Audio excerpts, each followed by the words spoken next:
මට මේ චෝදනාවට සම්මාව දෙන්න තේරෙන්නේ නැහැ ස්වාමීනි. කරුණාකරලා මාව මේ විවාහ බන්ධනේ නිදහස් කරලා දෙන්න ස්වාමීනි. මට තවදුරටත් එයත් එක්ක එක ගෙදරක ජීවත් වෙන්න බෑ ස්වාමීනි.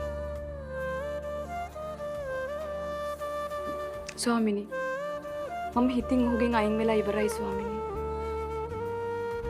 මට තියෙන නීතිමය බැඳීමෙන් නිදහස් වෙන්න විතරයි. මගේ ඉල්ලීම සාක්ෂාත් කරගන්න මගේ නීතිඥවරයා දැක්වූ සියලුම කරුණු ප්‍රමාණවත් කියලා මම විශ්වාස කරනවා ස්වාමීනි. මේ මොහොතේ මං ගරු අධිකරණයෙන් ඉල්ලා සිටිනවා මට සාධාරණයක් ඉෂ්ට කරන්න කියලා ස්වාමීනි.